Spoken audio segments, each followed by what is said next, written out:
Ada dulu yang pengen bunuh diri karena ditolak sama ceweknya. Kebetulan di depan rumah ceweknya itu ada lagi truk lagi berhenti. Terus dia balapan, sengaja nabrakin dirinya ke truk yang lagi berhenti, tepat di depan rumah ceweknya. Kenapa? Pengen nunjukin ke ceweknya, aku gak bisa hidup tanpa kamu. Coba. Kenapa bisa kejadian kayak gini? Karena hatinya tidak dikuatkan. Kenapa ada orang yang berkali-kali diputusin, tetap aja datang lagi. Kuat banget tuh hatinya. Berkali-kali diputusin, datang lagi. Bukan datang ke yang lain, datang ke yang sama. Sampai orang yang putusinnya, yang putus asa memutuskan, akhirnya menerima. Nah, di sini berarti bukan soal layak dan tidak, soal siapa yang paling sabar ya. Kan kata Umar bin Khattab, rahasia kemenangan dalam satu pertarungan. Ini yang ngomong jawaranya ya, Umar bukan saya. Kalau saya mungkin bukan petarung. Kalau Umar kan petarung. Dia ngomong apa? Rahasia kemenangan dalam satu pertarungan bukan teknik, bukan kekuatan fisik, tapi ketahanan, kesabaran. Siapa yang paling sabar, dia yang akan menang. Siapa yang paling sabar sampai ronde 10, maka dialah yang menang. Begitu juga dalam kehidupan, siapa yang paling kuat, dialah yang akan sukses, yang paling sabar. Ternyata kadang Allah menolong kita bukan dengan cara buat hidup kita gak ada masalah. Justru kadang masalah itu kuliah buat kita. Masalah itu nyantri buat kita. Masalah itu kursus buat kita, biar kita mengerti kebaikan. Mengerti artinya menjadi orang yang tangguh. Tapi Allah kuatkan hati kita, sehingga kita berbaik sangka. Ihfazillah yahfazka. Jaga Allah, Allah jaga kamu. Berbaik sangka kepada Allah. Misalnya lagi ada musibah, oh kayaknya Allah mau ganti yang lebih baik nih. Kayak gitu. Ada musibah langsung berbaik sangka, Allah mau ganti yang lebih baik. Istri saya tuh salah satunya, dan beliau aktivis mengurus pasien-pasien kanker yang kurang mampu di Bandung. Jadi kita punya namanya rumah teduh, menampung ada sekitar 6 rumah, menampung lebih dari 70 pasien, termasuk ada yang dari Garut, dari Tasik, dari pelosok-pelosok. Bahkan ada yang dari Garut bagian selatan yang kemarin sempat kita anterin, udah meninggal pakai ambulan. Dari Bandung ke rumahnya itu 12 jam. Karena pertama udah sampai di jalan raya harus digotong, gak bisa naik mobil ke atas, ke bukit gitu. Gotongnya aja sejam. Kalau pakai motor nggak mungkin kan, bawa tandu kan, pakai motor nggak mungkin ya.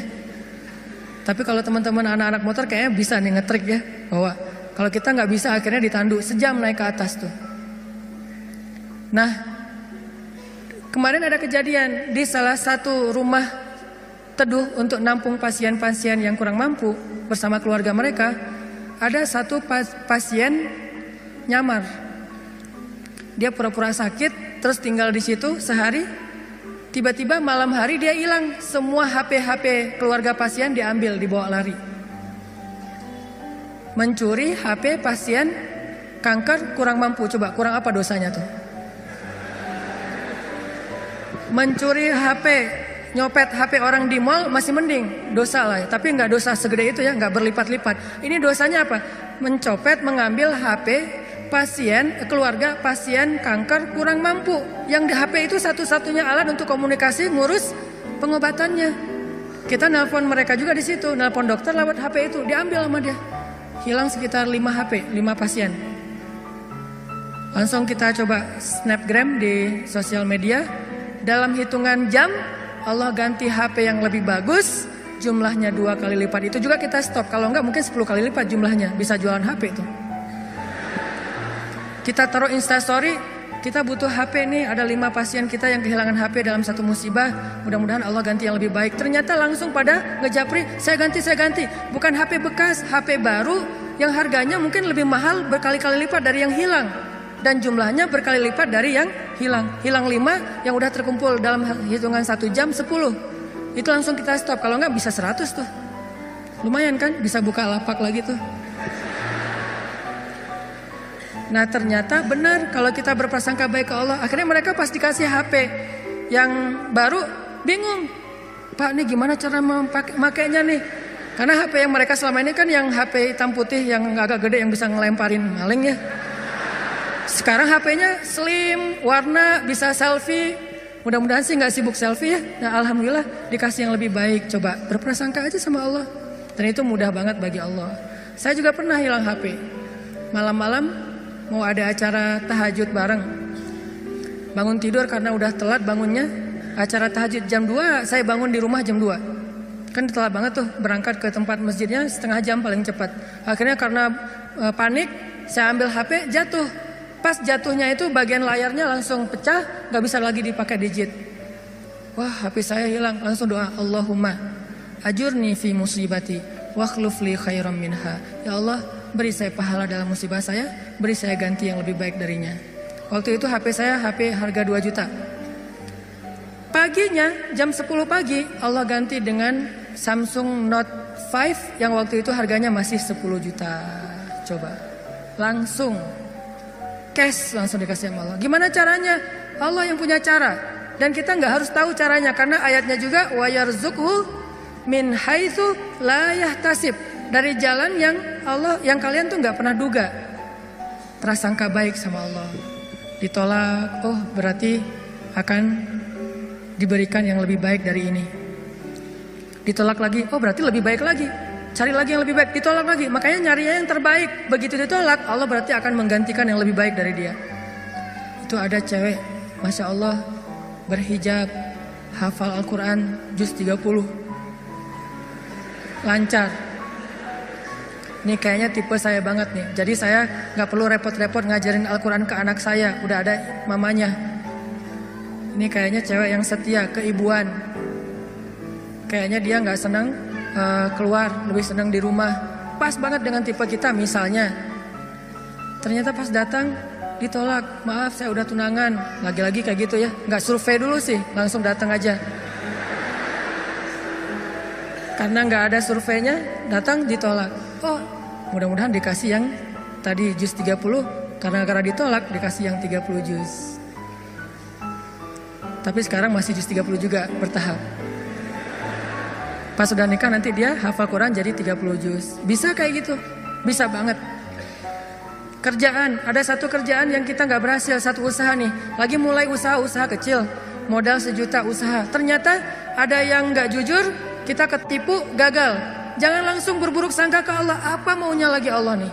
Saya kan melakukan usaha ini gara-gara saya meninggalkan riba. Masa saya meninggalkan riba tapi malah makin sulit? Kayaknya Allah gak rela ya. Saya mau hijrah. Ya udah deh saya balik lagi. Malah saya juga sama Allah. Kayak gitu kan? Berarti kita sudah berburuk sangka kepada diri kita sendiri. Harusnya, oh Allah gak mau ngasih saya rezeki yang receh kayak gini nih. Makanya dibikin ini ada masalah dikit. Dikasih rezeki yang lebih besar. Usaha lagi. Dari mana? Kan udah habis modalnya. Bukankah Allah maha kaya? Bukankah Allah alam yajidka yatiman fa'awa? Wa wajadaka dhallan fahada wa wajadaka ailan fa'aghna. Tinggal kita yakin aja dan berbaik sangka kepada Allah. Makin yakin dan makin berbaik sangka, makin Allah nunjukin hal-hal yang ajaib dalam hidup kita. Saya sering cerita, pasti teman-teman mungkin sebagian pernah dengar di YouTube. Gimana saya ngebuktiin kebesaran Allah dengan sedikit mengambil resiko gambling, yaitu berangkat ke luar negeri gak punya modal sama sekali. Gak bawa duit, 1 rupiah pun gak bawa, berangkat ke luar negeri. Terus apa keyakinan saya? Baik sangka kepada Allahnya. Saya cuma berbaik sangka waktu itu Allah di Indonesia sama Allah di Mesir itu sama. Beda gak Allah di Indonesia dengan di Mesir? Sama kan ya? Terus yang ngasih makan kita di Indonesia Allah. Berarti yang ngasih makan kita di Mesir Allah juga. Ya udah, berarti gak ada masalah. Orang yang ngasih makannya sama, kecuali yang ngasih makannya beda. Di Indonesia yang ngasih makan ayah, berarti di Mesir harus cari ayah mertua. Ayah bukan pemberi makan, tetapi ayah yang dengan lewat dialah Allah memberi kita makan. Tapi punya cara yang lain, Allah lah pemberi makan. Akhirnya saya berangkat. Allah di Indonesia dengan Allah di Mesir sama. Apakah Allah akan mengecewakan hambanya yang berbaik sangka? Enggak, ternyata terbukti banget teman-teman. Saya malah merasa sangat diperlakukan dengan istimewa oleh Allah sepanjang perjalanan sampai pulang lagi ke Indonesia. Gak kelaparan sama sekali. Ikhtiar. Cuman kadang kita ikhtiar habis-habisan. Kalau Allah mengatakan tidak ya tetap aja gak bisa. Ada juga orang yang ikhtiarnya biasa-biasa aja, Allah bilang ya, dapatnya lebih dari apa yang dia ikhtiarkan. Saya jual bakso, jual doang, yang masak teman, karena saya nggak bisa masak. Saya bilang ke teman, lo masakin bakso, nanti biar gua yang jual. Nanti bagi 2, lo 30%, saya 70%. Oh ya boleh, dia masak, terus saya jualan bakso ke warga Indonesia yang ada di Mesir. Plus warga Malaysia, karena Malaysia lebih banyak daripada Indonesia. Indonesia sekitar 3.000, Indonesia sekitar 6.000, Malaysia sekitar 12.000. 2 kali lipat jumlah mahasiswa Malaysia. Jualan. Lagian kalau orang Malaysia mungkin karena nggak terbiasa makan bakso, nggak bisa ngebedain bakso enak dan nggak enak ya. Jadi lebih aman nih. Jangan jual bakso ke orang Bandung, ketahuan banget nggak enaknya. Karena orang Jawa Barat kan banyak jualan bakso tuh. Wah ini nggak kayak bakso di tempat saya. Jual bakso ke mereka. Dan saya ngasih jumlah pentol baksonya tergantung mood. Kalau orangnya kayaknya nyaman nih, enakan nih, kasih banyak. Kalau orangnya nyebelin, kasih aja 2, cukup lah. Datang wajahnya cemberut gitu, mau apa? Beli bakso. Oh ya, 2 kasih aja. Terus temennya, Mas, iya, mau apa? Beli bakso? Boleh? Oh boleh. Kasih 10. Akhirnya pas makan berdua, ngelihat sebelah, kok beda? Beda amalan. Rugi kah? Nggak rugi, untung juga gede. Bakso, catering, jual dolar keliling. Terus pokoknya ada adik-adik kelas baru datang langsung dipalakin. Dolarnya sini. Langsung kasih dengan pon Mesir. Dolar. Dalam sehari bisa dapat 1.000 dolar, lumayan. Sampai akhirnya setelah saya berangkat ke Mesir, justru nafkah keluarga saya lebih lancar daripada saya di Indonesia. Buktinya apa? Adik-adik itu sekolah saya biayain, kirim dari Mesir. Dari mulai dia SD, SMP, SMA dibiayain. Terus ibu nanya, saya nanya ke ibu, Mak, kan di Aceh, Mak butuh apa di rumah? Kalau abang ada duit lebih, Mak pengen beli kulkas. Karena seumur-umur saya, kita belum pernah punya kulkas sendiri, rumah juga ngontrak. Kalau Ramadan itu ngambil es dari rumah tetangga. Nah ini mau Ramadan nih, pengen punya kulkas sendiri. Oh boleh Mak, berapa aja lah. Yang 5 juta juga gak apa-apa kata Mak. Kemahalan. Akhirnya saya kirim 1,5 juta beli kulkas yang 1 pintu, yang kecil. Bahagia. Mak butuh apa lagi? Ya ini adik-adik baju lebaran belum dibeli, kirim baju lebaran. Mak butuh apa lagi? Ini uang kontrakan bulan ini belum bayar, kirim. Ternyata benar kalau kita berbaik sangka ke Allah sekali, Allah akan ngebalasnya minimal 10 kali. Sampai menikah di sana, punya anak di sana, pulang ke Indonesia. Saya sering gambling dengan cara berbaik sangka kepada Allah. Tapi jangan gambling sesuatu yang Allah gak janjikan ya. Saya berbaik sangka ke Allah, berdiri aja di rel kereta, pasti gak akan ditabrak lah. Allah gak pernah bilang siapa yang berdiri di rel kereta akan aku tolong dan tidak akan ditabrak. Gak ada janji Allah kayak gitu. Ada gitu ayatnya. Coba gambling ke yang ada ayatnya. Siapa yang bertakwa pasti akan aku kasih jalan keluar. Siapa yang bersabar pasti aku berikan pertolongan. Siapa yang sholat pasti aku akan membantu dia. Yang Allah udah janjiin, maka gamblinglah dengan hal itu. Ambillah resiko dengan janji-janji itu. Tapi kalau Allah gak ngejanjiin apa-apa, jangan ambil resiko. Karena Allah juga gak punya perjanjian. Siapa yang loncat dari tower pasti akan selamat. Gak ada ayatnya, gak ada hadisnya. Siapa yang minum racun gak apa-apa, karena dia minum racunnya ikhlas. Gak ada minum racun ikhlas. Ini teman-teman, berbaik sangka kepada Allah, maka kita gak bakalan kecewa. Ada masalah apa aja, balikin lagi ke Allah. Oh ini kayaknya Allah pengen ngasih kebaikan. Yang baik-baik aja yang dipikirin tentang Allah. Begitu sekali kita berburuk sangka ke Allah, sekali itu kita telah memberikan kesempatan buat diri kita untuk celaka atau mendapatkan kerugian. Aku tergantung prasangka hambaku kepadaku. Makanya cerita yang paling populer yang kita baca di Al-Quran itu ketika Nabi hijrah ke Madinah. Apakah perjalanan hijrah Nabi mudah? Enggak. Jadi kalau kita ngerasa perjalanan hijrah kita itu enggak mudah, berarti kita juga ngerasain apa yang dirasakan Nabi Muhammad SAW. Bukan kita doang yang susah dalam hijrah, Nabi juga susah, padahal Nabi lebih dekat ke Allah daripada kita. Yang mudah itu siapa? Umar. Itu hijrah yang paling mudah. Sebelum hijrah, posting dulu. Besok mau hijrah, hari ini posting. Captionnya apa? Wahai orang-orang Quraisy, ketahuilah bahwa saya besok bakalan hijrah. Siapa yang pengen istrinya jadi janda, anaknya jadi yatim, tunggu saya di balik bukit itu. Langsung share location, bukit yang mana. Umar tuh yang posting dulu, gak ada yang berani nge-like coba. Sepi aja tuh postingan Umar yang paling sepi itu. Gak ada yang berani nge-like, gak ada yang berani komen. Diam aja, anteng. Besoknya Umar hijrah. Ada nggak yang berani nungguin Umar di luar kota? Nggak ada. Yang berani mencegat Umar? Nggak ada. Karena mencegat Umar sama aja dengan bunuh diri. Ada 2 orang yang nggak berani dicegat di Quraisy tuh, Umar sama Hamzah. Sedangkan Rasul dan Abu Bakar orang yang dianggap lemah. Walaupun sebetulnya Nabi kuat, cuman nggak pernah bertarung, nggak pernah mukul orang sehingga nggak ditakuti. Kalau adu kekuatan pasti Nabi itu paling kuat, cuma kan nggak pernah mukulin orang, sehingga dianggap ini mah orang nggak menakutkan. Kalau Umar kan sering mukul orang, bukan sering, hobi itu. Sebelum hijrah, hobi mukul orang. Sama kayak Nabi Musa, hobi noel orang, noel aja mati. Lu apaan sih? Mati. Kan orang Kipti kan ditoel sama Nabi Musa, belum diapa-apain, baru ditakol dikit lah, udah mati. Ini Umar. Paling gampang hijrah itu Umar. Sedangkan Nabi sendiri yang lebih soleh daripada Umar, susah hijrahnya.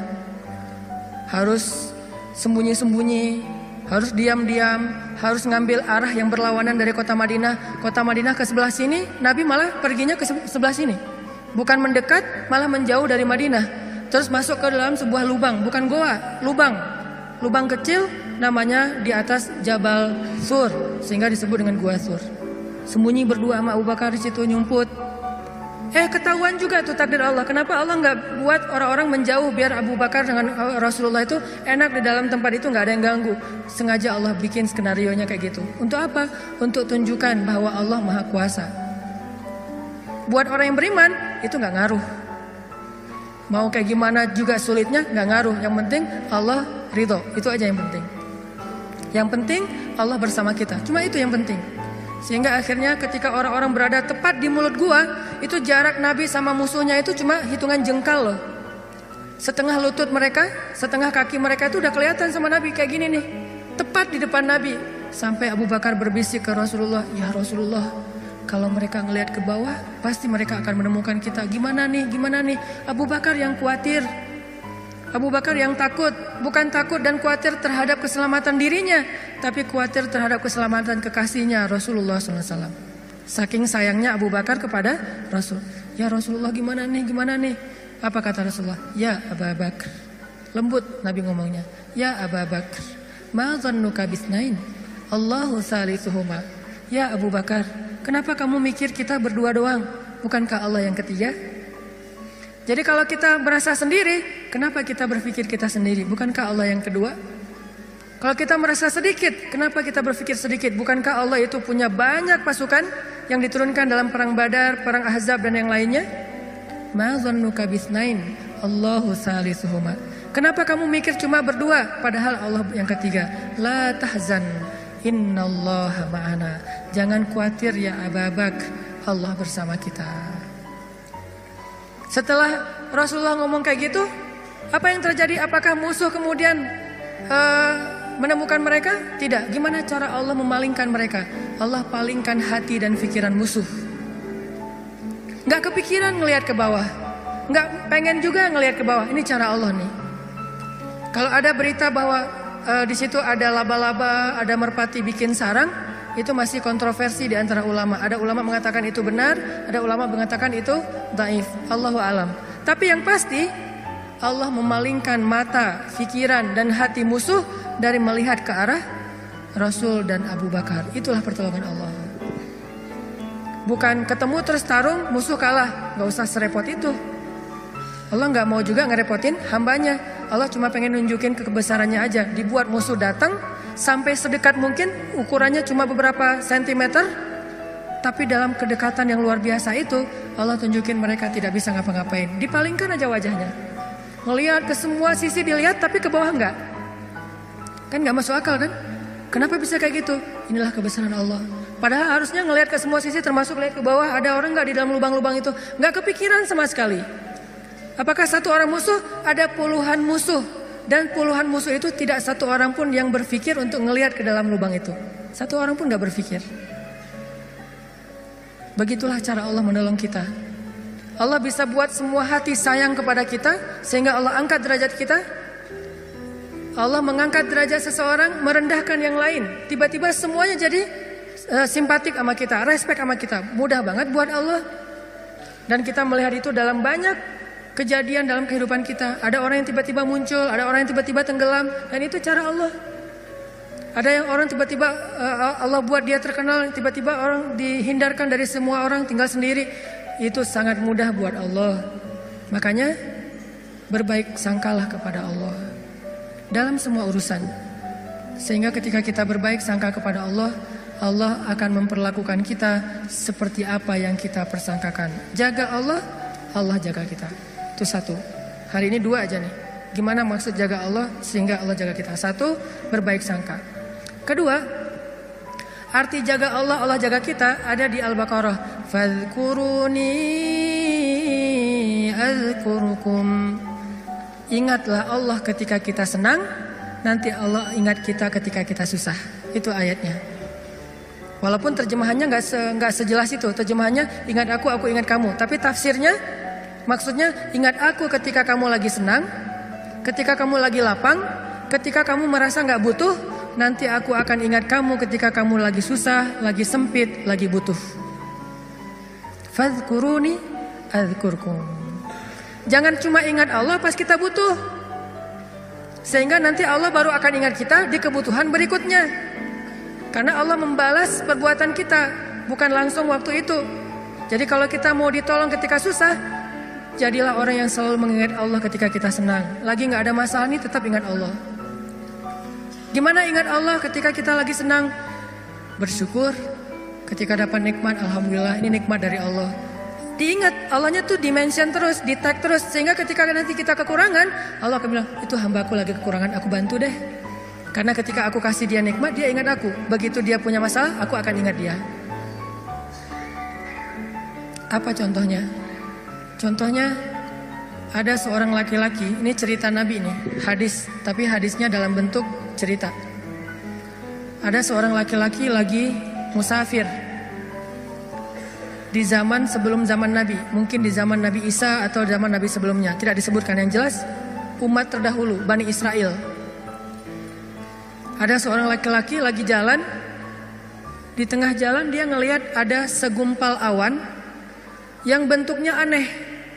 Awan ini awan yang sangat gelap, warnanya abu pekat, benar-benar mau hujan deras, tapi ukurannya nggak besar, ukurannya seukuran satu petak sawah doang gitu. Dia perhatiin nih awan kok aneh, yang lain cerah, tiba-tiba ada satu awan kayak gitu. Nggak lama dia memperhatikan, terdengar suara dari langit berbicara kepada awan, dan dia dengar suara itu. Apa kata-kata dari langit? Ya ghamam, iski mazra'ata fulan bin fulan. Wahai awan, turunkanlah hujanmu ke sawah fulan bin fulan. Fulan bin fulan ini disebutkan namanya. Wahai awan, turunkanlah airmu ke sawahnya fulan bin fulan. Setelah suara ini berbunyi, awan itu pun berarak, dibawa oleh angin. Berarak, laki-laki ini memperhatikan dan ngikutin. Kan tadi dia penasaran kan, dia kepoin mau kemana nih awan, ikutin tuh awan. Terus setelah sekian lama dia ikutin, awan itu pun berhenti di atas sebuah petak sawah, di antara banyak petak sawah. Jadi ada persawahan, awan itu berhenti di salah satu petak sawah. Tiba-tiba turun hujan lokal. Cuman di petak sawah itu aja, yang lain tetap kering, yang itu basah. Ini di tengah musim kemarau, ada awan yang turun hujannya cuma di satu petak sawah. Diperhatiin, aneh juga nih hujan lokalnya. Sampai akhirnya awannya hilang, hujannya reda. Setelah itu muncul seorang laki-laki dari petani yang datang ke sawah itu berteriak, Allahu Akbar, Allahu Akbar, Alhamdulillah, Alhamdulillah. Kemudian laki-laki musafir ini pun mendekat. Dia tanya, Pak, ini sawah punya siapa? Kata laki-laki itu, punya saya, Alhamdulillah Allah kasih air. Terus laki-laki ini bertanya, Bapak namanya siapa? Dia sebutkan namanya seperti nama yang didengar tadi di langit. berilah air ke dalam sawah Fulan bin Fulan. Nama saya Fulan bin Fulan. Masya Allah, ternyata orang inilah yang dimention dari langit tadi tuh kepada awan. Terus musafir ini bertanya, Pak, dia cerita kejadiannya. Tadi saya ngelihat awan, mendengar suara dari langit, lalu awan itu menurunkan hujan hanya di petak sawah Bapak. Apa yang Bapak lakukan sehingga Allah mengistimewakan Bapak? Kenapa Allah memberikan air hanya ke sawah Bapak sementara yang lain tetap gersang? Apa yang Bapak lakukan? Kata laki-laki ini, kalau saya habis panen, dapat nikmat nih, panen raya. Kalau saya lagi panen, saya selalu membagi harta saya menjadi 3 bagian. 1 bagian saya berikan kepada fakir miskin sebagai bentuk syukur. Ingat Allah berarti. 1 bagian lagi saya berikan kepada keluarga saya sebagai kewajiban, nafkah. Dan 1 bagian lagi saya jadikan sebagai modal untuk membeli benih-benih berikutnya. Diputar lagi tuh uang. Ternyata Allah ridho dengan apa yang dia lakukan. Dialah orang yang ketika senang ingat Allah, gak lupa sama Allah. Sehingga ketika dia susah, musim kemarau, musim kering, gak ada hujan, Allah ingat dia. Begitulah Nabi berkisah tentang laki-laki ini.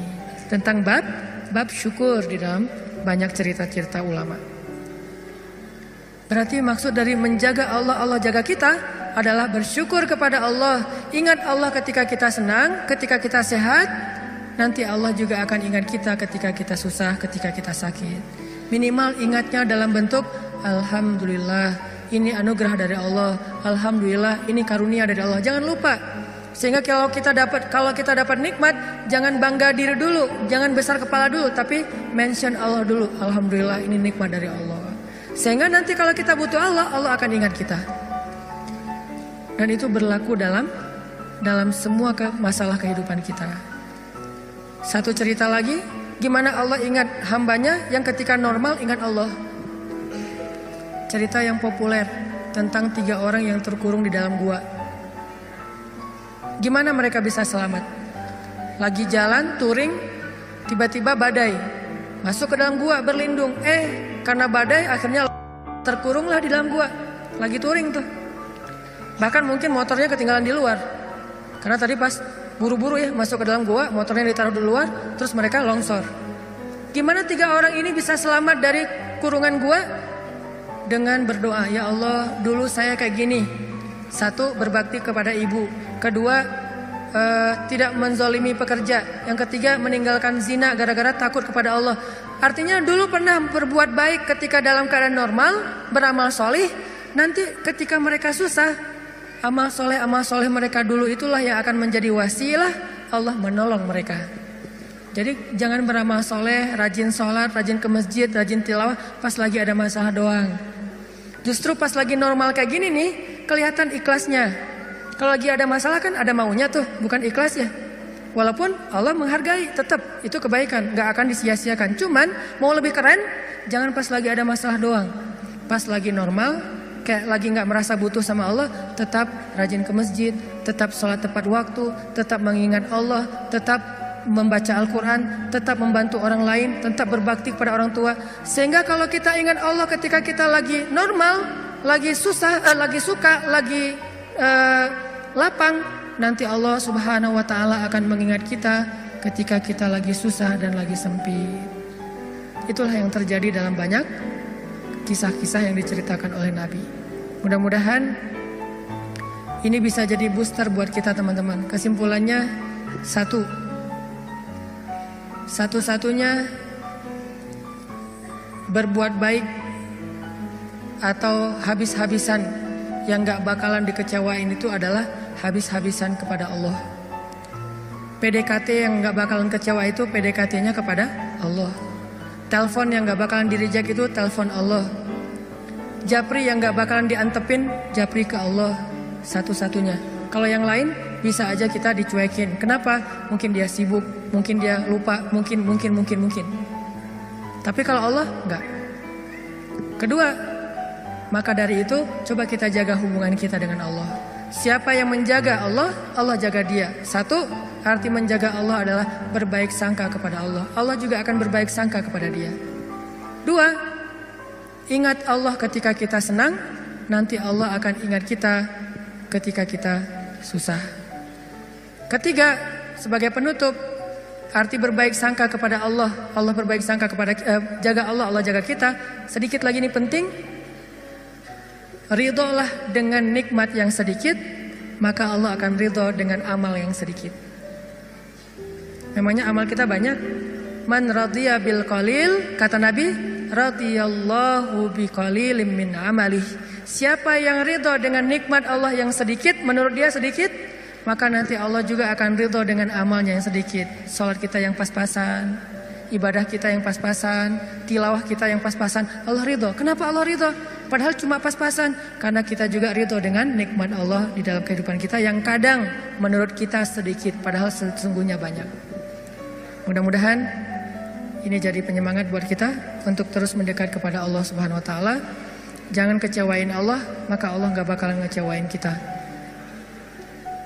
Kenyataannya sering kita ngecewain Allah, Allah juga belum ngecewain kita. Tapi Allah punya batasan. Kalau kita terus-terusan kayak gitu, nanti akan datang janji Allah membalas suatu keburukan sesuai dengan perbuatan yang buruk itu. Nauzubillahi min dzalik. Barakallahu li wa lakum. Wassalamualaikum warahmatullahi wabarakatuh.